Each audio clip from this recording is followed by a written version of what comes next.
I just want to demo how you can create a card like this, right? A card that scales as a scale with content. Right, you can see that this text is actually getting truncated as I move into it. You can also see that this button is expanding and contracting as I move into it. And you can also see that the image up here, it keeps its aspect ratio, right? So it doesn't get contracted or expanded beyond the aspect ratio. Right, so I'm just going to show how you can create something like this. Right, let's get into it. So first off, right, before I create sort of advanced components like this, I like to split them into their basic parts, right? Just like this now. You can see that this has two major parts, which is the first one is the image right here. The second one is this body text right here. Yeah, so first off, and then the parent container that houses both of them. So what I start with most times is the parent container. So I just draw like a frame, right? This is the frame that will house both the image and the body content here, right? So let's start with the image. Now, we want an image that actually scales, right? That keeps its aspect ratio right scale, right? Keeps its proportion right scale, right? So creating that itself will be a huge hassle, right? Luckily, there's a Figma file by Vitaly, which is called aspect ratio, which actually has done all the work for you. So what you basically do is go to the Figma community and search for fixed aspect ratio. Right, so you see fixed aspect ratio in auto layout that click on it and then get a copy of the file. So when you get a copy of the file, you should have something like this. Right. So first of all, you start with the playground actually, but then move into the components. Now this file can be very confusing, but what you need most times is just this component. Right. So just copy this here and then go back to your file. Right. Copy it and then go back to your file. So this will act as the image. So just paste it into here.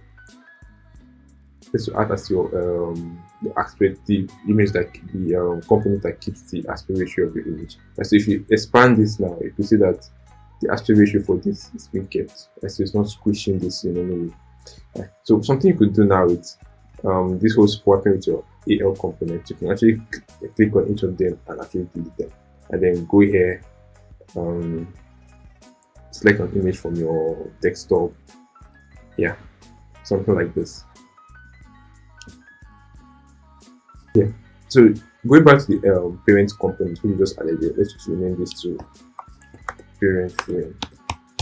Right, this stuff added here. You can see that the corners here is around it.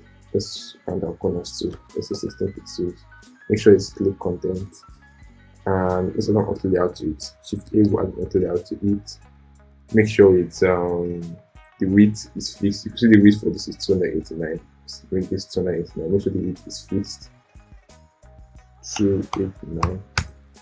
And make sure the height is hot content, so we can leave this as this. Yeah, also set this as vertical direction, right, so that the content actually goes down instead of to the side. So yeah. So then you take this your image that you're from the aspects from the Figma file, then drag it into your parent frame, right? So you can see that the image, the parent frame itself, actually squeezed to hug the content of my image. So this image, you take it here, then you set it to fill container, right? So by default it's set to fill container. So this means that if I expand my frame to the right, the image actually expands. It fills that container. So yeah, it's working that way. Let's go back. Let's invite the changes.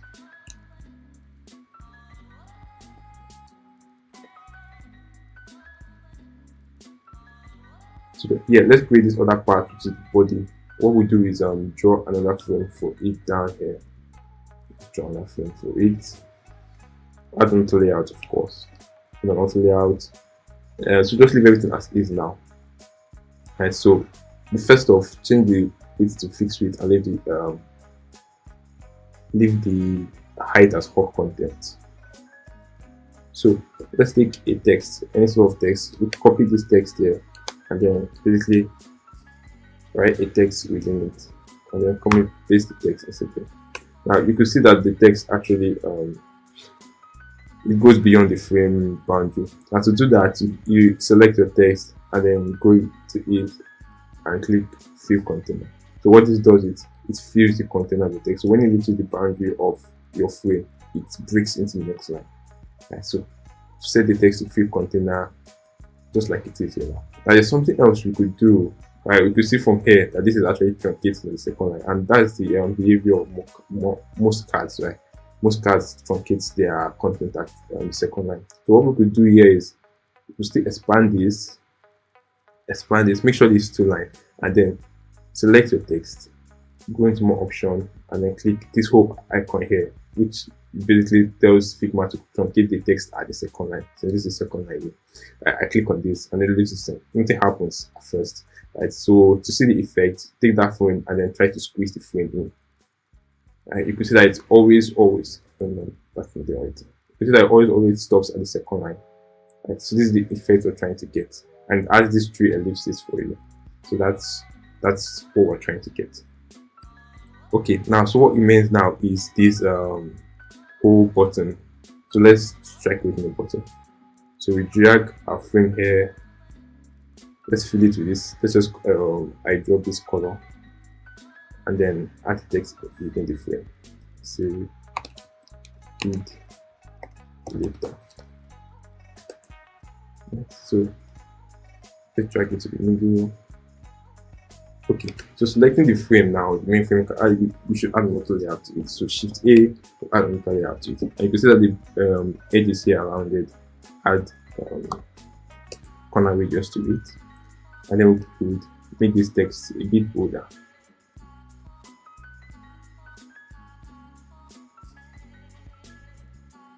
Okay, so take this.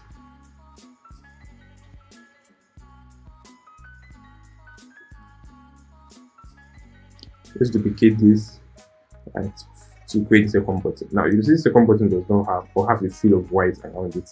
Let's change the text color to say this, right? And then select the frame itself and then change the color to white.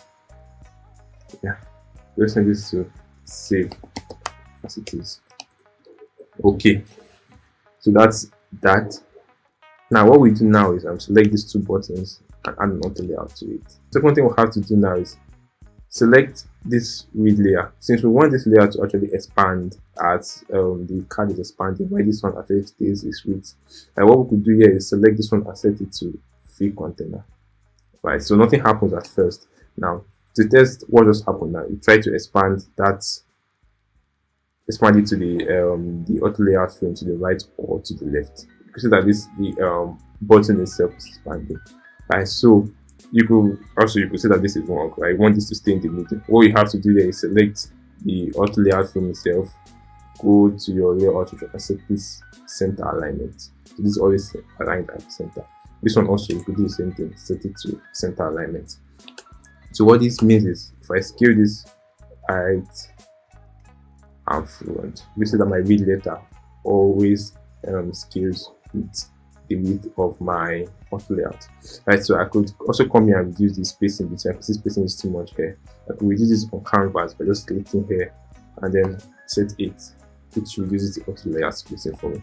So what I do now is take this frame that I've added, then take this frame that I've created, the action sheet, I call it the action sheet, then push it into this frame itself. So what we had to do before pushing this into this body frame is select this frame itself and make sure it's aligning down vertical direction. So click this, so this actually comes underneath this and not above it, not to the side of it. Right, so I take this my frame and then drag it into this place. Yeah, it's not. Try to drag it into here. But if that doesn't work, just like it's at times it might have issues dragging it, just copy it or cut it, Ctrl C or Ctrl X or Command C or Command X. Cut it, select the frame itself and then paste it into it. Right. But also you could see that this is going beyond the edge of this frame. What I have to do is to select this. To make sure that it stays within this frame, I have to select this my button frame and then set this also to fixed fill container actually. See now it fills in the container. So let's test this our body frame itself to see that it works properly.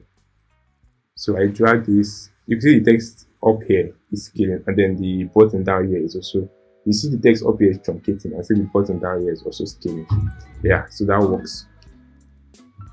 So what we do now is then push this same frame. You see, this is my parent frame here. Push this frame here, which is my body frame. Then push it into here. So I drag this into this frame here, and then leave it here. Now I might have to set this frame, set it to fit container also. So it's filling the container inside your parent frame. There's something you can do with this component that you got from the aspect ratio file from Italy. Right? It gives you this option to switch the aspect ratio. So if you click on the component at the right hand side, you see the option to change the aspect ratio. So you can see this is 1:1, which is basically a square. But I want something that is rectangle. So 16:9 should work for me. Right? So 16:9 works. Right? So we're almost done with this. So what else we have to do here is reduce the padding. There's a white space around my whole frame, right? But there's no white space here. So I select my parent frame itself, right? Then reduce the padding. Now I can reduce the padding from here, which is the horizontal padding, set it to 0, and then come here and set the vertical padding to 0 also. Now you see this works. Still one thing, you can see that there's more space within this card than this other one. So I still have to go within my card, then set my vertical spacing to 16, and then set my horizontal spacing to 16. Or we could do 2020. Let's do 2020. 20, then 20. Now, this is basically what we have here. So let's start our card. So we drag to the right, see it scales, drag to the left, it scales also. So everything is scaling just like it is. You could add a shadow and add other effects to it, but those are actually straightforward. But the main work has been done. Alright, so something to note here is to keep the aspect ratio file, to keep it responsive. You have to scale from the right or from the left. Right? Don't scale from down. So you have to scale from the left and scale from the right. Right. So there you have it. That's how you create a responsive card component.